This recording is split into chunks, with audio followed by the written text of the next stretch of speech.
But what a gnawing worm of the soul it is. What a plague spot of our thoughts. What a rust of the heart to be jealous of another, either in respect of his virtue or of his happiness.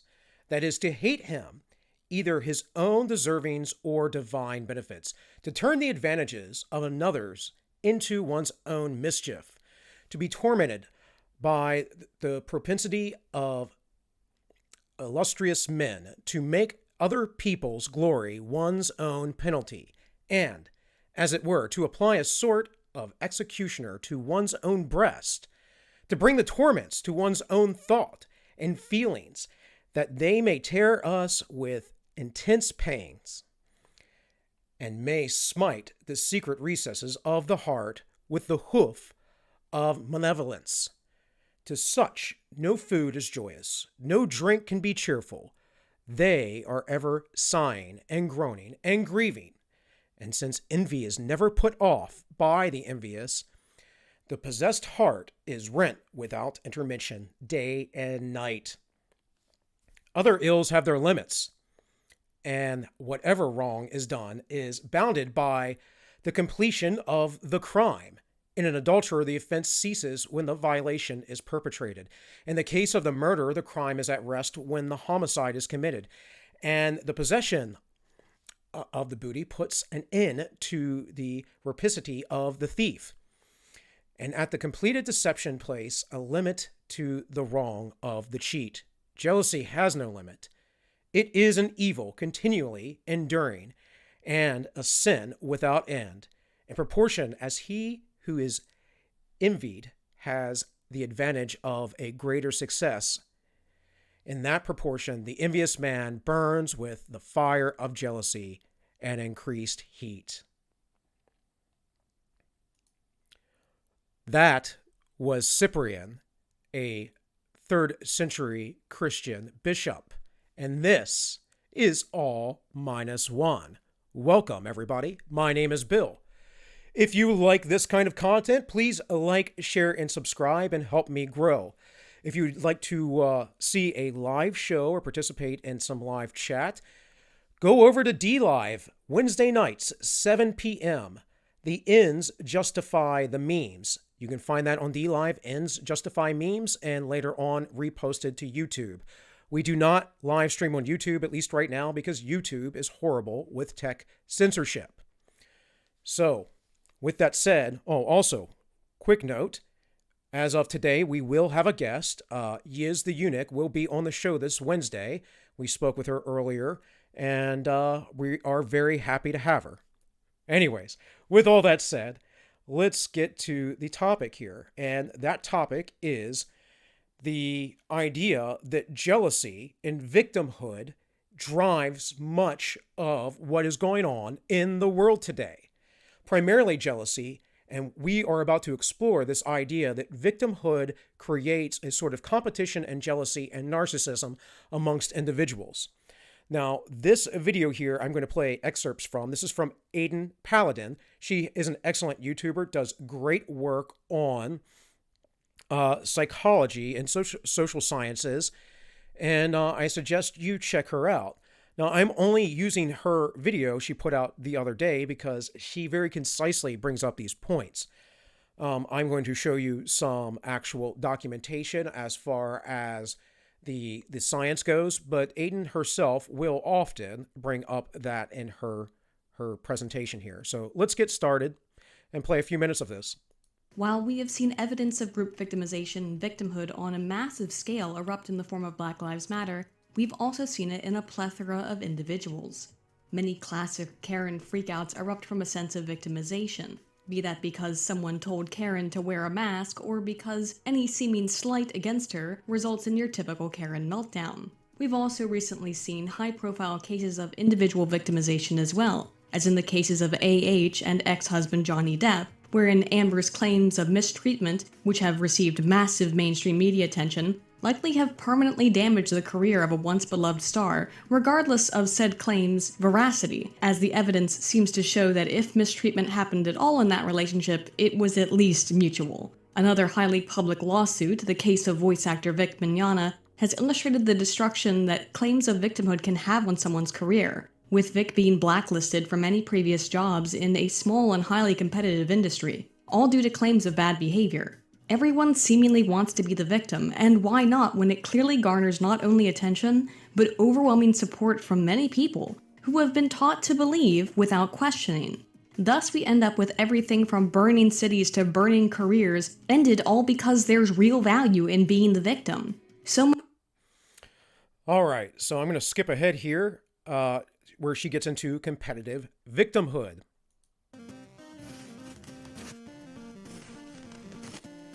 When people feel that they are victims, they may behave differently than if they don't perceive themselves under that label. We are often asked to believe victims no matter what their claims may be, but is there something about the mentality of victims that would give us pause to reasonably question the accuracy of their claims? Is there anything about victimization specifically that raises red flags? I think when we look to research on competitive victimhood, we might find some answers. Competitive victimhood refers to a group's motivation and consequent efforts to establish that it has suffered more than other groups, specifically adversarial groups to which one is at odds. The problem is that no one, well, most people, don't see themselves as the villain of their own story, but rather often as the victims. Of course, this becomes a problem when everyone sees themselves as a victim because someone always has to be the aggressor for there to be a victim. Thus, victims compete with one another for the right to be the most victimized. Are we the baddies? Victimhood can take several forms, including physical, material, cultural, psychological, or by emphasizing the illegitimacy of harm. In his discussion of this tendency, Vulcan 1997 describes negotiation between Arab and Israeli leaders thusly: they began by reciting past injuries, as if competing to see who had suffered more. So, with this whole victimhood mentality and what we have been talking about here over the last week or so, we can see that there is a need to make yourself the victim for the prestige, if you would. And this is not how a strong society operates. You do not operate from a position of having a lack of virtue as a virtue.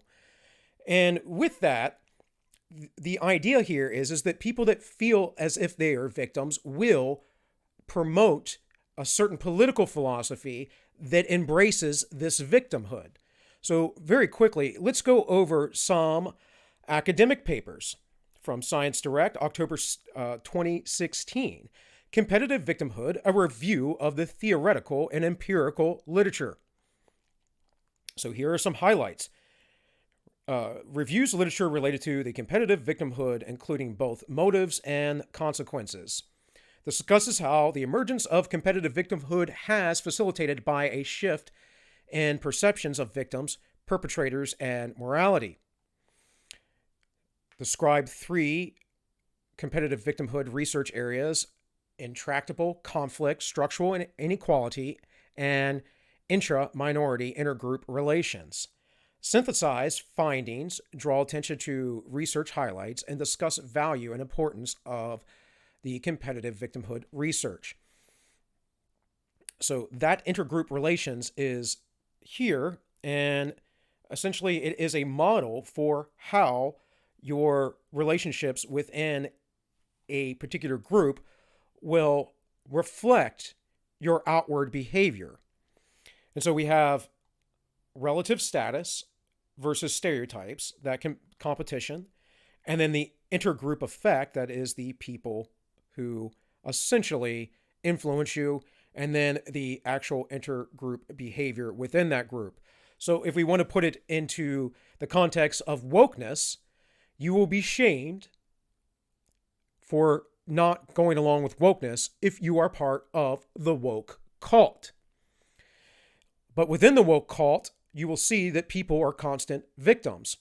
There was a meeting of sorts of, I believe, Democratic Socialists the other year, and they were constantly getting up and bickering amongst each others about how they would applaud. They wouldn't applaud like a clap. They had to snap their fingers because it's triggering to other people.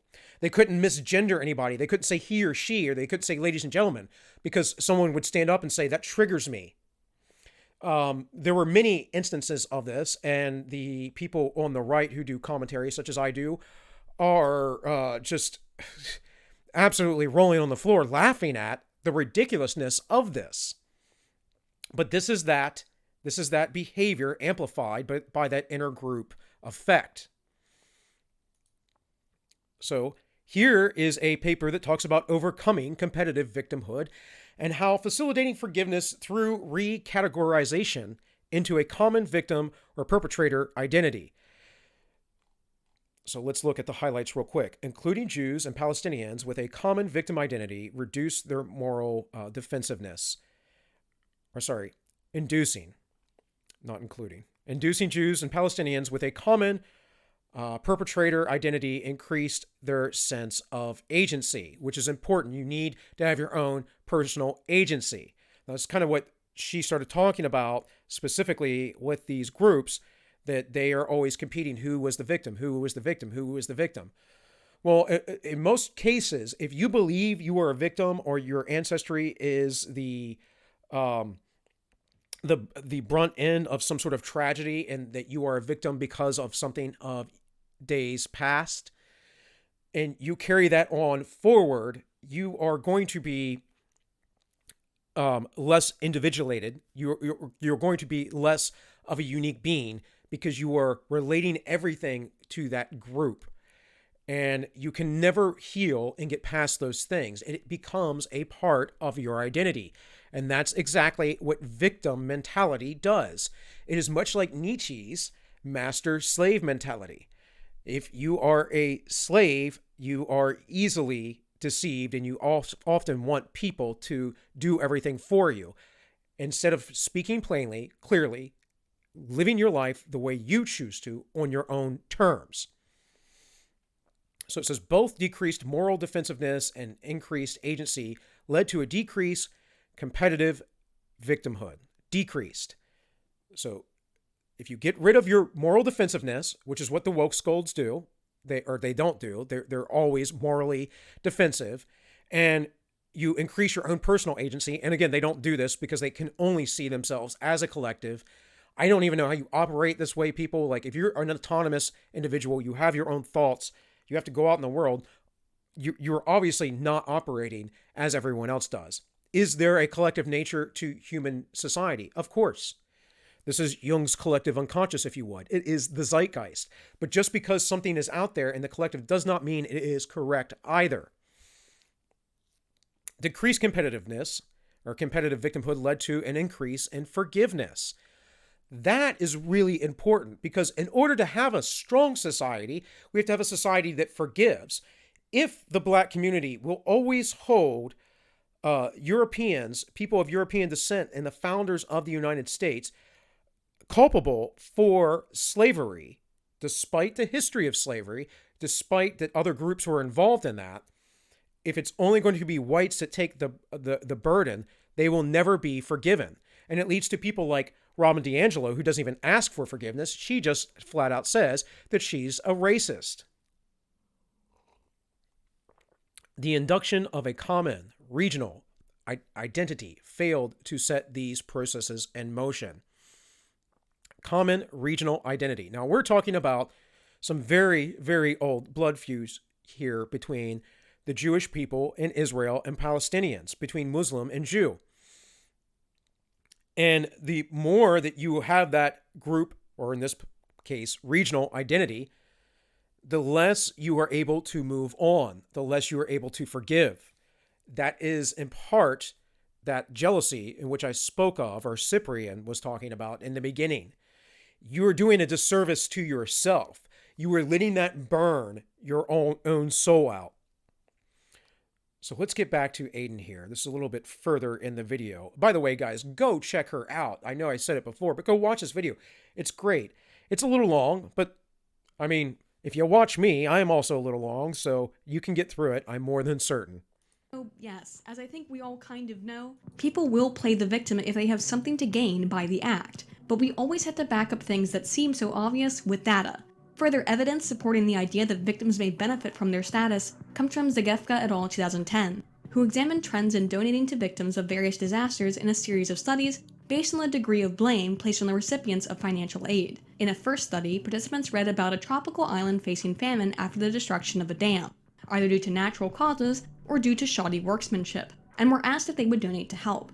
People were more willing to donate to islanders when they believed the cause was natural rather than man-made. A second study provided participants with a different example, this time asking if participants would like to donate to aid victims of a tsunami or the ongoing civil war in Darfur. When participants thought the victims were more to blame for their plight for engaging in civil war, they thought those victims should help themselves and were less willing to donate money compared to victims of a tsunami. Now, this is important because this goes to the white, progressive, leftist bias. And if you believe that those people, those minorities who were brought to the United States are the victims of Americanism, then you are more willing to help them out. But you also see them as less culpable, less responsible for their own lives. We will get to this. A third study upped the stakes, this time not just asking people if they were willing to donate, but measuring if people would put their money where their mouth is. This time, participants read about a famine that had either been caused by extremely dry weather or by an ongoing civil conflict. Participants were given £3 for their participation in an envelope attached to the back of their questionnaire, as well as an additional envelope labeled for donations, which actually was given to charity. They didn't just put it back in the researchers' pockets. They found that people really were willing to back up their talk with cash, donating more money by an average of £2 to the famine caused by weather rather than the one caused by civil war. The final study in this set prompted participants with a story about an African village that had recently been attacked by a rebel group, which the village had either previously supported or refused support. Some were told the villagers were diligently working at rebuilding, while others read that the villagers had done nothing to improve their status. As in the third experiment, participants were given £3 to donate to the village, and they found that once again, people donated more to the villagers, over £1.5 on average, when they believed that they were uninvolved in the conflict, but not more when they believed the villagers were working at repairing the harm done. The takeaway from these studies is that people are more than willing to help victims, giving up their own money to do so, but they kind of want those victims to have played no role in their victimization. Now, that's important as well, because this is also why the Black community cannot talk about the fatherlessness situation. Now, some may, many do. In fact, I think if you talk to a lot of people on the street randomly, they will tell you all about it. But the reality is that if you see that community as victims and you see them as children, right, infantile, that they have no say in what happened to them, then you will likely, very likely, pity them and believe that you have to do things to help them instead of providing them agency. And if you are on the left, you are going to deny any personal responsibility to those people and give them special privileges. So, wanted to skip up ahead to about here. Lost no matter what, with the unfair loss condition involving a large letter matrix that was missing a letter, and the unfair condition where the matrix was small but participants could not click on a letter due to an apparent my dudes, my buddies, my ladies and gents. Why would you ask participants to imagine that they performed more competently when you could just lie and say they did? Whatever. The manipulation worked. They found that those assigned to the unfair loss condition, where the program froze, believed that they should get more money on a future task, with an average of $3.93 out of $6. As before, in addition to being more frustrated when the experiment had been unfair, those in the unfair loss condition were generally more entitled. This series of experiments illustrated that being a victim may often make people behave more selfishly, believing that they are due recompense not just for their suffering, but for minor inconveniences. May I remind you, I'm a bit of a victim myself. As just yesterday, I was punched in the face by a man. Now dead. Because... No, this is the whole... The reality of this is the whole argument for reparations. And the argument for the idea that looting is reparations. Everyone wants to be a victim, and because groups often compete for victim status. Oftentimes, one group may dehumanize another to decrease the perception of others as true victims, rather than the self, as seen in Castano and Jenner Sorolla 2006. The researchers specifically were looking at infrahumanization, a term that refers to the denial of some of the characteristics that make us human, rendering the target as less than human. The first study contrasted humans to a fictional alien species, the Gs, who were working together with humanity on a mining project on the moon. When the humans were away for Christmas, one of two things happened. Either there was a massive mining accident, which was the fault of the humans, or the Gs, or there was an attack from humans, which both killed 10,000 Gs. When participants believed their shared in-group was responsible for the death of Gs, they were also more likely to see the Gs as less human. Infrahumanization, then, decreases the humanness of a group when that group is harmed by the in-group. A second experiment sought to ground the first in real-world intergroup interaction, and had participants read a vignette that described the decline in Australian Aboriginal people's population following the British arrival in Australia as due to either British spreading disease or a trend unrelated to British colonialism. British participants in this study were then asked how much emotion they thought Aboriginal people felt and how guilty their respondents felt for the consequences on Aboriginal people as a result of the British arrival in Australia. Participants were also asked how much they identified with being British and how much, if any, reparations were due to Aboriginal people. They found that as ratings of Aboriginal people's humanity increased, fewer human emotions were attributed to them. People who read that the British had a significant impact on Aboriginal people felt more guilt than those who read that the British had little impact. The more complex and human an emotion was seen as, the less it was attributed to Aboriginal people. In addition to guilt, impact also affected compensation. So again here, this is the dehumanization of people, and they're saying that the Aboriginal people, the less human they were seen as, then I mean, she spoke for it just there that they were less, they were more sympathetic. Sorry, and the more human they were seen as, they were less sympathetic, and that's a really interesting thing. It goes back to this idea that I covered before, that I think I've talked about in many of the videos here recently, is that left progressive out-group bias. They actually hate themselves more and see the others as others. I mean, there's been a lot of talk here recently, again, with Robin DiAngelo, saying that she would walk into a room full of black people and be just completely nervous and whatever else. And it's like, that's not, they're other people. Like, what's wrong with you? Like, you can't walk into a room full of black people and just chill? Like, what? There's something wrong with that lady. And the fact that people were buying this is insane to me. So let's jump just a little further ahead here.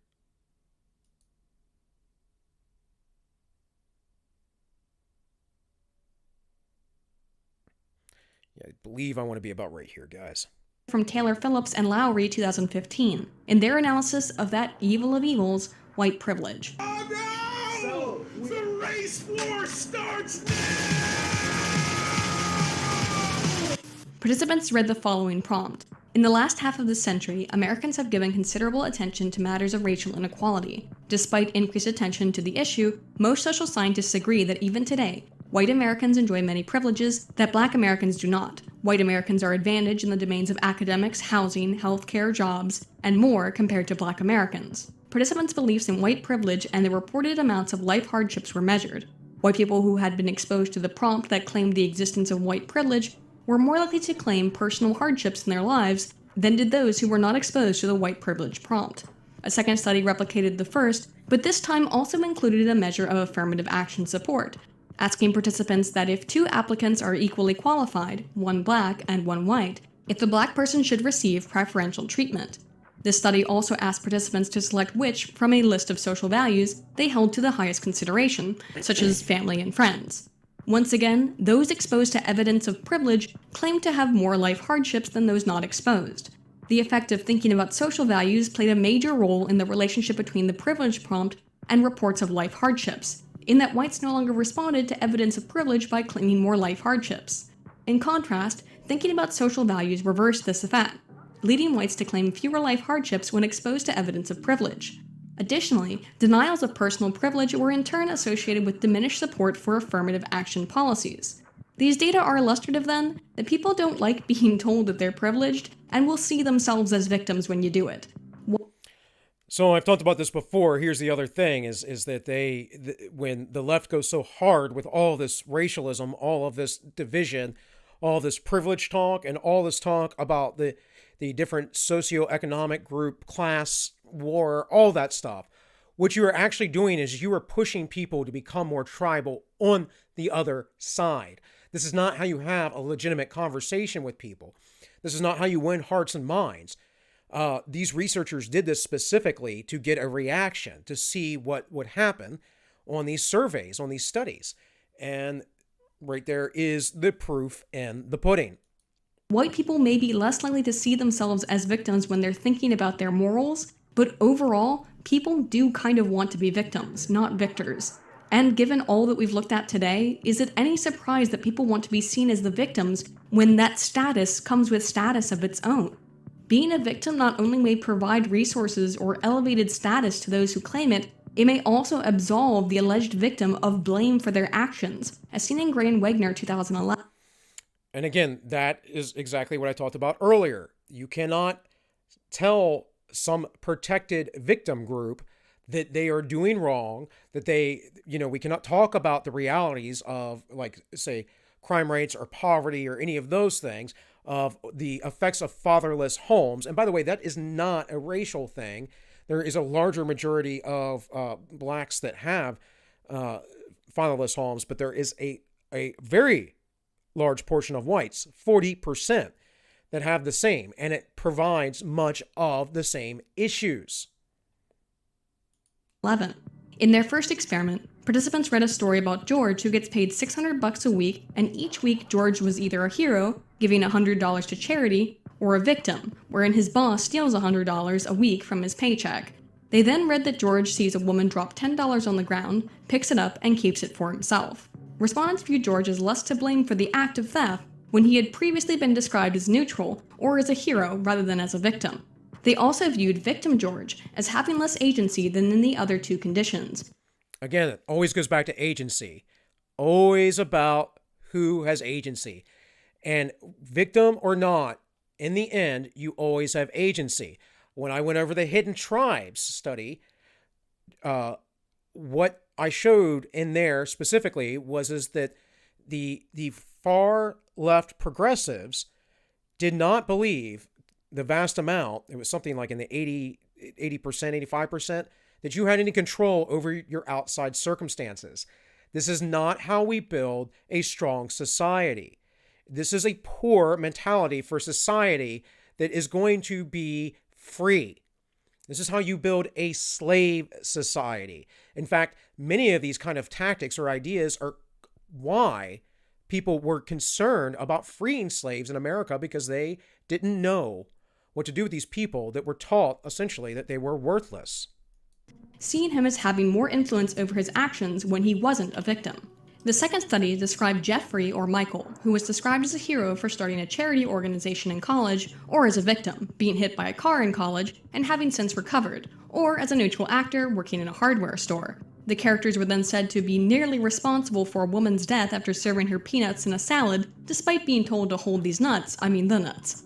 The former hero was seen as more to blame for the peanut incident than the neutral target or the victim. So, and again, all this research, when I talk about propaganda, this is exactly what they're doing. They hire people with degrees in psychology, in social sciences, in order to manipulate you in your thought. Now, I study this stuff as a hobby. I find it highly interesting, but I'm not doing anything but speaking the truth and showing you facts and data. I'm giving some of my opinion, of course, and there is a little bit of speculation. But generally speaking, I am not trying to manipulate you. I am coming to you as an authentic person. It's the same reason why I do these videos. I don't edit them. I don't do anything. I don't write a script. I just go. One take. So I can be an authentic individual towards you all. These results indicate that relative to an average person, victimhood helps escape blame, while heroism hurts. A third experiment found that it's not just that people think victims are less to blame for negative actions, but that they actually don't even recall negative things about victims very well. This time, participants read about Grant, who in the hero condition did charity work, in the victim condition had been hit by a car but since recovered, or neutrally worked in a hardware store. Further proof that people who run these experiments have never worked in a hardware store. But then again, neither have I. As in the first study, Graham pocketed $10 he saw a woman drop on the street. Participants were then asked to recall information about Graham. 68% recalled the money theft when Graham was described as a hero, compared to only 42% who remembered his misdeed when he was described as a victim. As such, once again, victimhood is effective at escaping blame while heroism is ineffective. Which is what I've been saying from the beginning. And it's also what the media does to manipulate your emotions. So it doesn't matter that George Floyd was a horrible, terrible person. It doesn't matter that the gentleman in Wisconsin the other night was a rapist or accused rapist and some other bad things. But what matters is that he is seen as a victim. That's all that matters. Not only do people see victims as less to blame, they may also see them as more virtuous. Thus, victim signaling is often really virtue signaling, as a study from Auck et al. 2020 illustrated across 3 studies. In their first study, participants read about David, a man who had been shot and paralyzed after volunteering for a charity, the virtuous victim condition, shopping at the store, the neutral victim condition, or visiting a strip club, the non-virtuous victim condition. You kind of look like a stripper. Mom? A high-end stripper for governors or athletes. Participants were then asked if they would donate money to help David if they had an extra $100, and found that people were only willing to donate when David was described as a virtuous victim. In a second experiment, participants were exposed to a GoFundMe for Jessie, who was asking for money to finish her hairstylist certification to become financially independent. Jessie was described in 3 ways: as a strong victim with no virtue signal, coming from a background with an abusive mother and abusive ex; as a weak victim with a strong virtue signal, with Jessie depicted as a volunteer at a senior center who wants to give free haircuts to the residents of women's shelters; or with no such description. Participants were most willing to help Jessie when she was a strong victim with a strong virtue signal. Now, this plays to our own human nature, our altruism, to help people who are in need of help. And interestingly, this doesn't come from anywhere else in history other than Christianity. And yet it is Christianity in which these same people on the progressive left, the regressive left, that are trying to obliterate Christianity and religion and this idea of altruism. Instead, they think that they're altruistic by murdering people and destroying and burning down everything that has been built up over time. And why are they justified in doing this? Well, they are the victims. Additional experiment in the second set concerned who was likely to virtue signal. This time, participants answered questions about their perceptions of self-victimhood and their tendency to virtue signal, such as purchasing products that they associate with morality. Yes, and it's the choice of a new generation. Participants' levels of each of the dark triad personality traits, that is Machiavellianism, which is a tendency to exploit others, narcissism, which is the expectation of special treatment from others, and psychopathy, which is a tendency to be callous or insensitive, were measured. All 3 dark triad traits positively predicted virtuous victim signaling, with Machiavellianism as the strongest predictor. This was so regardless of demographic variables that might make one less likely to feel like a victim, such as gender or minority status.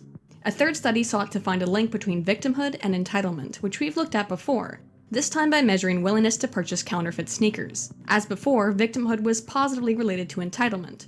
Victimhood was also related both directly and indirectly through its relationship to dark personality traits to intentions to purchase counterfeit shoes. Look at that. Machiavellianism, 0.43. That's pretty high. That's pretty high amongst social science. Narcissism, 0.3. Psychopathy, 0.58.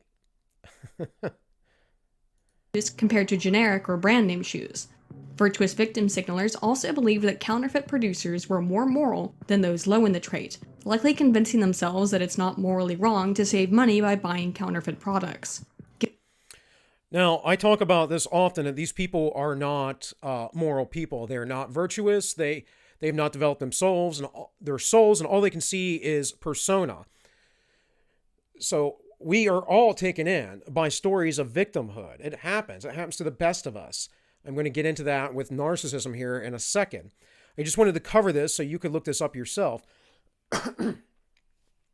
This is exploring your mind, and this is the dark triad. This is kind of a newer concept within psychology, but it's the exploration of the 3 traits that are that those terrible personality aspects that we can take on, or that some human beings have: narcissism, Machiavellianism, and psychopathy.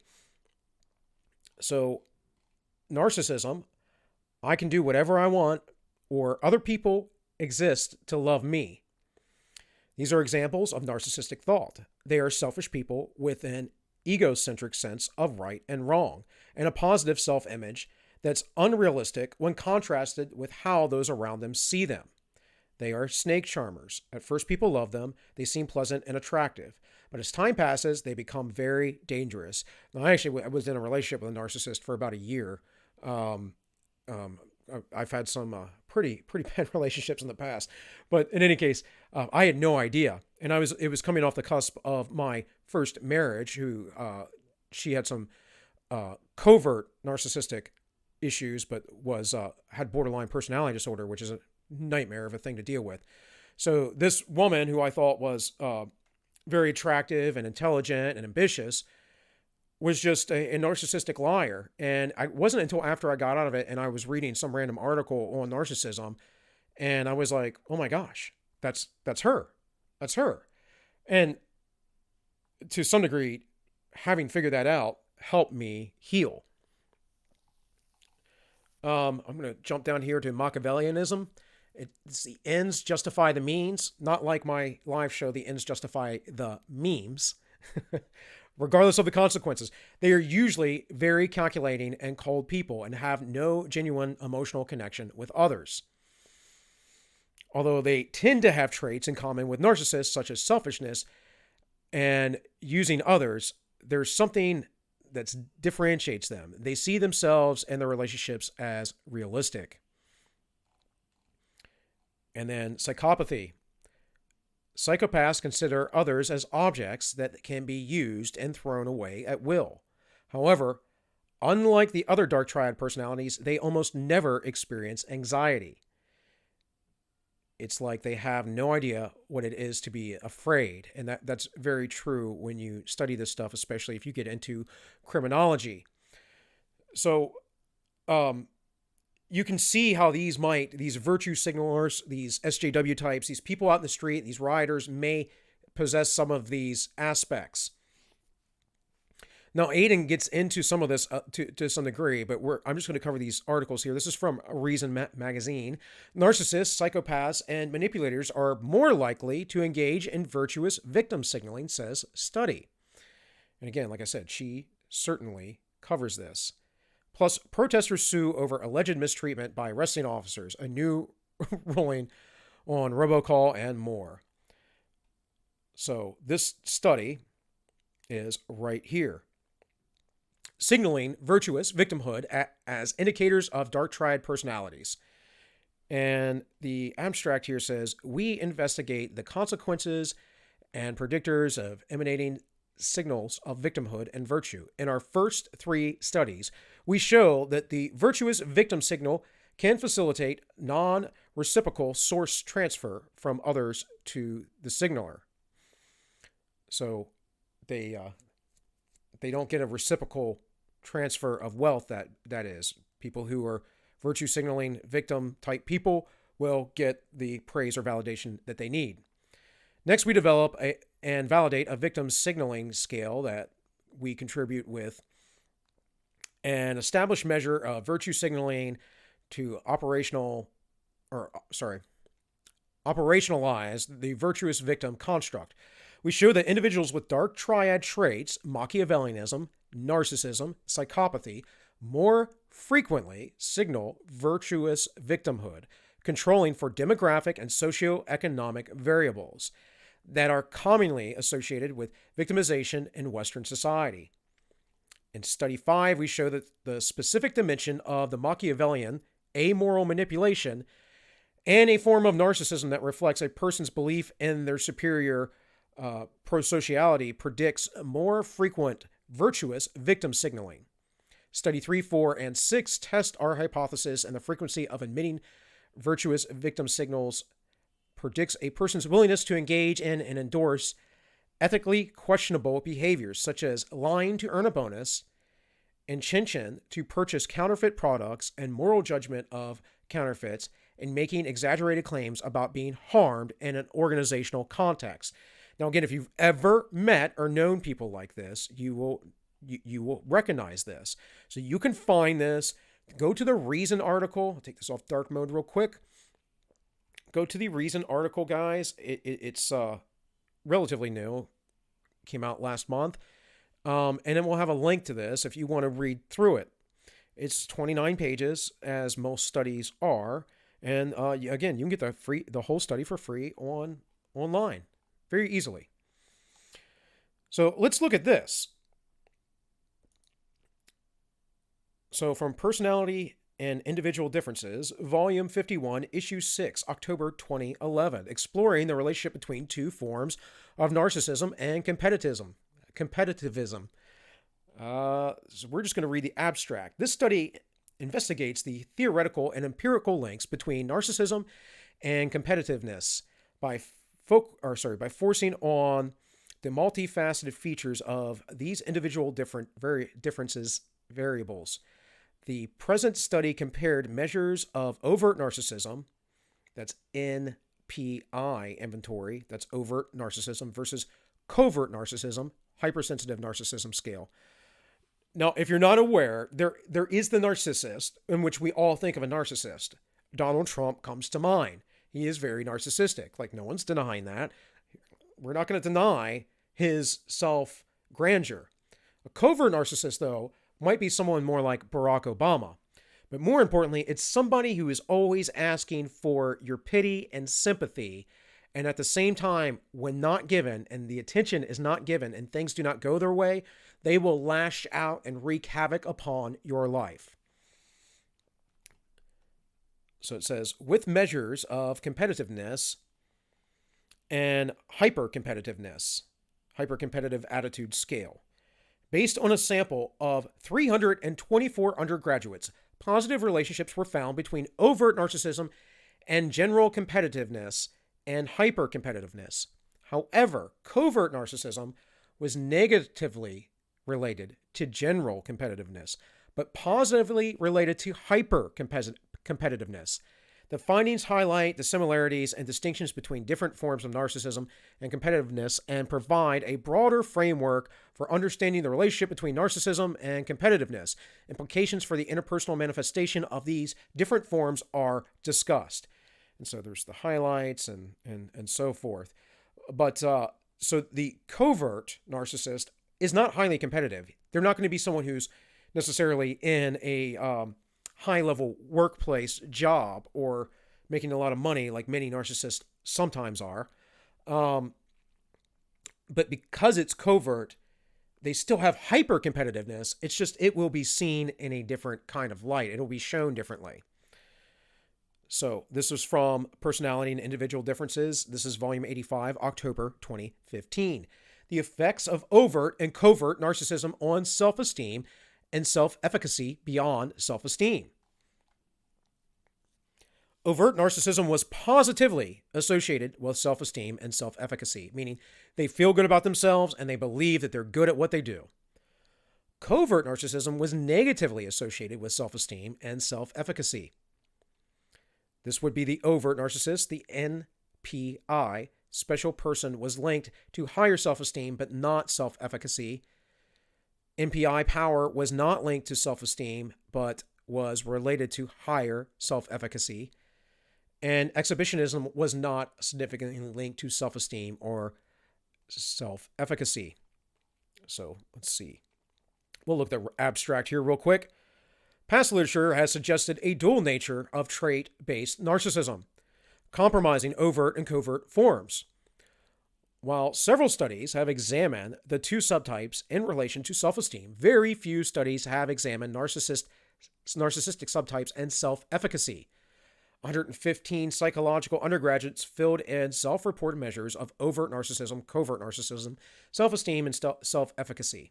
So it's a small sample size, actually, but pretty good, right? Results demonstrated no significant relationship between overt and covert narcissism, suggesting two distinct subtypes. Overt and covert forms of narcissism were found to significantly contribute to self-efficacy beyond self-esteem, meaning even if you feel good about yourself, you have good self-esteem, it doesn't mean that alone means that you think that you do great at your job or a certain skill that you have or whatever. But regardless of how good you feel about yourself, these people still have an inflated idea about how good they actually are at things. And that is very true of almost any and every narcissist you will ever meet. Overt narcissism positively predicted both self-esteem and self-efficacy beyond self-esteem. Conversely, covert narcissism was found to negatively predict self-esteem and self-efficacy beyond self-esteem. Overt narcissism subscale associated were also computed, with power being associated with higher self-efficacy, but not self-esteem, suggesting power to be a more adaptive subscale. Excuse me. A special person's, I almost lost my place there. A special person subscale was associated with higher self-esteem, but not self-efficacy, suggesting it forms the maladaptive core of overt narcissism. So the special person scale being, am I a special individual? Am I different? The woman that I dated was, I guess, taking advantage of my vulnerable emotional state at the time. And I remember one of the first conversations I had with her, I started talking about psychology. This was over 10 years ago, but I started talking about psychological things and human nature and certain things. And she's like, I don't like that. And she kind of started getting mad at me. And I was like, what are you getting mad for? And she's like, I'm not like anybody else ever who's ever existed in the world. I'm not saying you are like anybody else, but you're human. You're a person. You have behaviors like other persons. I mean, do you not walk on two legs? That's what that's talking about. So exhibitionism was not associated with either self-esteem nor self-efficacy. Exhibitionism is what narcissists tend to do. Results appear congruent with past literature and have given an additional insight into the implications of trait-based narcissism regarding self-efficacy. So findings appear to suggest trait-based overt narcissism is a more adaptive construct to individual self-concept than covert. So more or less the overt, and this is just like common sense, but obviously we have to study these things to know that they're true, or at least we believe we do. But the overt narcissist is grandiose and is obviously a narcissist. The covert, very, very different, a lot sneakier. And it says here, are narcissists more likely to be involved in cyberbullying? Examining the mediating role of self-esteem. Now, this was a study done in China. And essentially, they took students, they're talking about cyberbullying. It says here in the middle, it says, results of multiple regressive analysis indicated after controlling for gender and student status, middle or high school students, covert narcissism was positively predicted with cyberbullying, perpetuation, and victimization, whereas overt narcissism had no association with either perpetuating or victimization. Furthermore, when gender and student status were controlled, self-esteem mediated the relationships between covert narcissism and cyberbullying, perpetuation, and victimization, highlighting the possibility that self-esteem is an explanatory mechanism for the association between the two types of narcissism and cyberbullying. These findings suggest that interventions aimed at reducing engagement of cyberbullying may be more urgent and important for individuals with high levels of covert narcissism. Boosting self-esteem needs to be particularly highlighted in developing anti-bully measures and policies. Well, as the old anecdote goes, like, you know, your kid, bullies are often, they're the kids that don't have things. They're jealous. And because they have so much jealousy or whatever, and because they have a bad life at home or whatever it is, they take that anger and project it onto other people. So if you haven't caught that I have this intertangled web of philosophy that these people are projecting themselves onto others, perhaps the data, the science, and I know we're just reading the abstracts here, but perhaps that can persuade you if you think differently. I'm not the only person who is right-leaning or on the right that has said such a thing, but it's because it is true. And this paper specifically is stating that these people who are covert narcissists are willing to be cyber bullies. They have to make other people feel bad in order to feel good themselves. Now, I don't agree with the solutions here of self-esteem. I grew up in school during the age of self-esteem indoctrination. I think it's nonsense. Oh, feel good about yourself. No, you feel good about yourself when you earn something, when you do something right, when you do something that is good for other people, when you do something that's good for your family, for yourself even. That is when you feel good. Unearned self-esteem, if you would, is not virtue, and it's nonsense. It's just a bunch of tripe. So, this is from Quillette, and we are almost done, folks. This is from June 17th, 2020. White saviors need to leave the room. And this is a really good article. She called herself Calamity. Though not her real name, she, the white woman who called me a racist for noting that indigenous children who lived in communities where parents own their homes tend to have a higher standard of living and care than those who live in reverse communities where property is owned communally. So she's being called a racist because she's saying communal owning of property, the tragedy of commons, by the way, that is a economic theory, and it is highly espoused upon amongst Austrian economists or the Chicago School, where if you have something in group ownership, people tend to take care of it not so well, versus if you own something yourself, people tend to take care of it, or if you earned it especially. See, but the socialists, they want that. They want that group poverty, that group communal living. And those people are the same people who do not do well. They are the same people that embrace victim mentality, and they are covert narcissists. This was the day after she schooled me, a Desi, that means a person of like either Indian or Indonesian descent, together with a Kenyan woman, the only two non-white individuals in her class, on the proper usage of people of color nomenclature, which is no different than saying colored people, But again, the left they are absolutely the racist. They racialize everything. It's all about power. It's the way they've always been. All of the placating that they have done over the years has just been to get your vote, has nothing to do with what they actually believe. I'm not sure I like that phrase, said the Kenyan woman. I agreed. Of all the ways to describe oneself, why would I self-define as not white? Women of color choose it, Calamity informed us. By this, I learned she meant black intersectional feminist. Yeah, so you shouldn't be listening to anything they have to say, not because they're black, but because they're intersectional feminist, a supremacist movement. This wasn't the first or last time that Calamity treated us like elementary school children in catechism class. I didn't like this feeling. Soft bigotry of low expectation. They think because of the color of your skin, you are a child.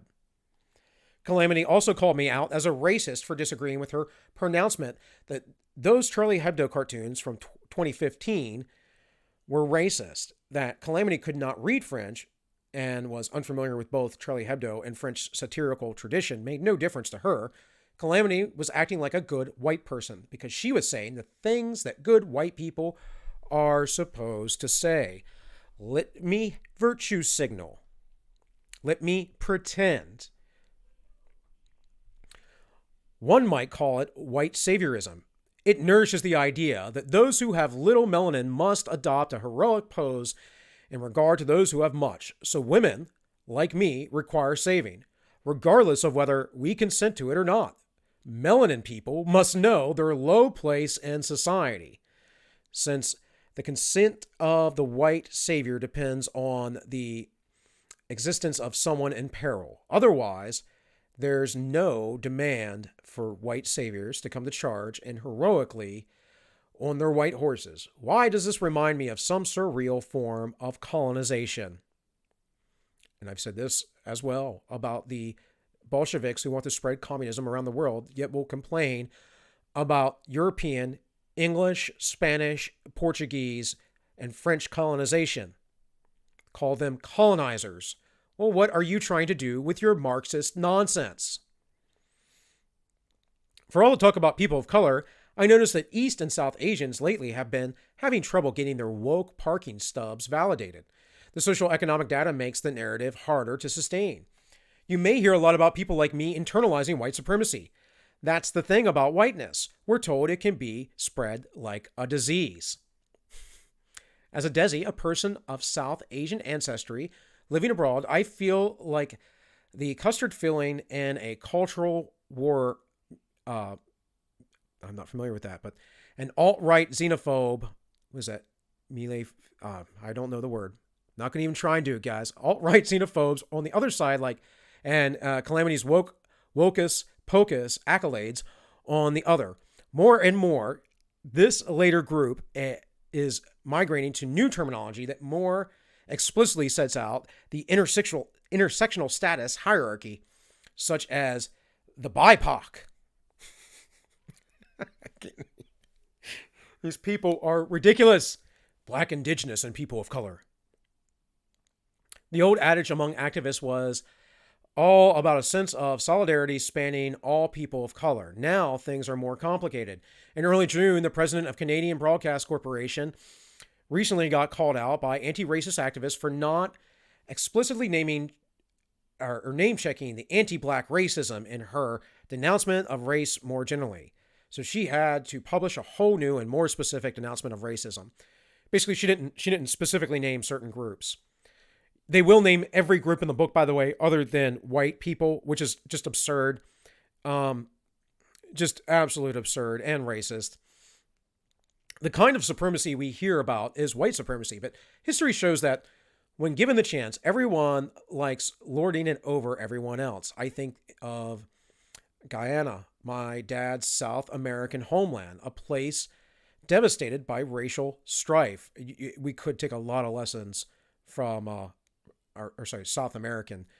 We could take a lot of lessons from South America and also Africa and these things. We could look right now what's going on in South Africa. Things the media wants to deny are going on. Horrible tragedies, killings, and people were looking the other way because the people that are being killed are white.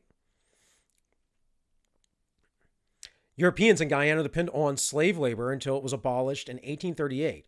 To run their plantations, colonists then brought in indentured workers from India.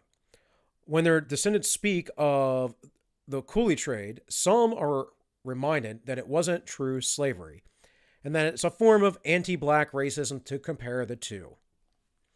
Right? So you can't even say that anyone had it as bad or bad as well. This is that victim competition, the competitive victimhood. This thing right here that we looked at in the beginning and that Aiden was covering, competitive victimhood. It is a real thing. It is a sociological and psychological phenomenon. Taken to its extremes, it has often, this kind of denial of historical nuance, become a form of collective gaslighting. Absolutely, I agree. That's what Marxists do best. They gaslight people. In the aftermath of George Floyd's killing, American conflicts have spilled into Canada, where I live. We have our own issues north of the border. But I wonder how much of the recent social panic here is just an opportunistic outpouring of pre-existing ideological grievances. Of course it is. When it comes to the treatment of Canadians' indigenous population, reconciliation has been the watchword for years now. But it's a collectively told lie, a polite euphemism for coerced public confessions. We are being instructed to validate the oppression experienced by others. Predictably, this sort of exercise becomes a competitive game, since every group has something to complain about. There is never any honest attempt to understand the real human condition we all inhabit, and there it is. Exactly what I was talking about earlier. So it talks about some Native American poverty and some pandering that people have done.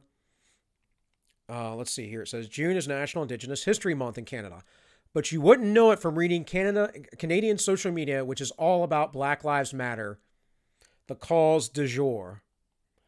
Last year, a report came out that accused the Canadian government of perpetuating an ongoing genocide against Indigenous women because they're people of color, they're First Nations, and they're women, the most oppressed. A few months later, Justin Trudeau was telling the world that Canada deserves a seat on the UN Security Council. Genocide? That was so 2019, how they move along. It's all about optics and letting people know how woke you are. And so it talks about this Payana, an Indian name as it appears, instructed her Twitter followers to diversify your friend group by race, class, and gender. How about you have friends based on, friendship, based on good moral values, interpersonal relationships, not based on the race, which is an immutable characteristic, the class of the person, which, I have some very rich friends actually. What does that matter? Why would I hate them because they make more money, because they were able to start a business or get a better job than me, or their gender? Well, traditionally, men and women can be friends, but it's not as common because there's that sexual tension between men and women at times. So this stuff's stupid. Anyways, like stocks in a portfolio, diversify your friends group by race, class, and gender like stocks in a portfolio. As always, buy low, sell high. Black Lives Matter is hot right now, so it might be a good time to invest in Central Asian, working class, and gay.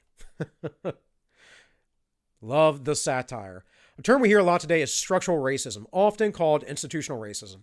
The idea here is that some kinds of racism are invisible forces embedded within organizations, laws, or even whole political systems.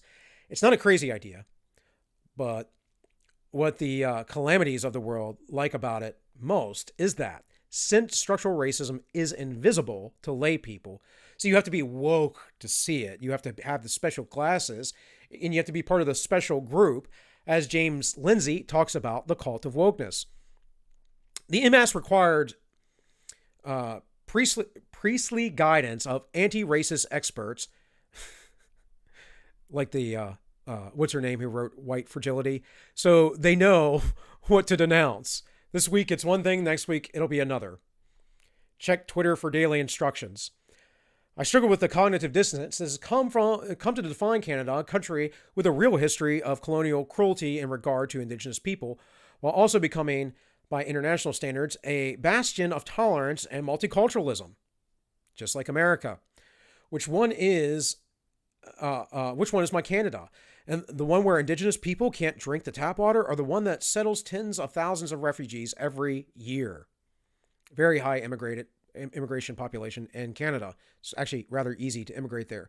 Sometimes we're expected to wave the flag and announce our patriotism. At other times it becomes a thought crime to speak of Canada as anything but a hive of bigotry. As a victim of domestic abuse who sometimes reads these political menace as allegories for the gaslighting I endured at home, I find it hard to divide the personal from the politics. It all reminds me of flowers in the attic. This is interesting because I had a similar experience with, my first wife, and it's the same reason why I think I have this proclivity to see all these things going on that many other people don't, that maybe I wouldn't have had I not had that experience in my 20s. So it says race doesn't matter. Wasn't that the whole idea we've been fighting for in the first place? Not if you're on the left. Race is everything because you're a bunch of racists. How has this non-existence category become something that none of us can stop talking about? That's one of the questions I was looking at answering at Calamity's course, which was supposed to help people like me run our own workshops. But after she branded me a racist, I never went back. It upset me, actually. At the time, and for a long time afterwards, I didn't really understand why. Now I understand that she was gaslighting me, trying to make me believe that I was the crazy one, the racist, who knows how many other women of color have left her courses feeling the same way. And there's the rub, people. She victimized this woman who supposedly she speaks for. Speak for yourself. Never let anyone speak for you. And if you do, allow them to do so because they know you well. We need to have a discussion about racism, including a discussion about what the word means. I don't know what that discussion looks like, but now I know it'll be different from the ones that we're having now. And the more nuanced and fewer accusations, all those white saviors are welcome to attend. But first, they have to dismount from their steeds and take a chair, just like everybody else. White liberal saviors, progressive saviors.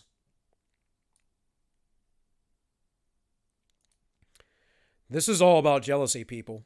It's all about jealousy. It's all about wanting to be the victim. It's all about wanting to be special. It's all about narcissism. It's all about projecting your darkness onto other people. I'll read you this quote.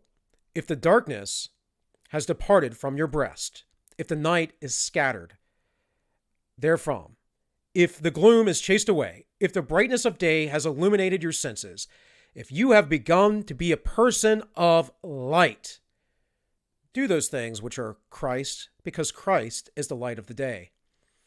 Cast away all that malice wherewith you were before held fast, and be reformed to the way of eternal life. In the footsteps of salvation, tear out from your breast thorns and thistles.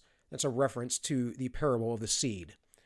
That the Lord's seed may enrich you with a fertile produce, that the divine and spiritual cornfield may abound to the plentifulness of a fruitful harvest. Cast out the poison of all gall, deception. Cast out the virus of discords, fighting, all the things that the leftists do. Let the mind which the malice of the serpent had infected be purged. Let all bitterness which had settled within be softened by the sweetness of Christ. That again was Cyprian's, and that's from his 10th treatise on jealousy and envy, from which I read to you at the beginning. Very much worth a read, knowing that Cyprian lived, I believe, around 230, or died around 230, if I'm not mistaken, and that there was still very much Christian persecution. And there is in a lot of the world today, not as much in the Western world. Most of it's verbal persecution. Of course, being a Christian makes you the most horrible thing on earth, even though you are not like any of these narcissistic, woke-skulled, horrible, undeveloped people. But they're jealous of what you may have. They're jealous of your peace. They cannot allow anyone else to have joy. It's why the left has no comedy anymore. It's why they have to cancel everything. And it's why it infects as a disease everything. Not whiteness. Whiteness isn't a disease. In fact, the ethnic, cultural, European life that expanded across the world has brought more prosperity and freedom to the entire globe than any other ever.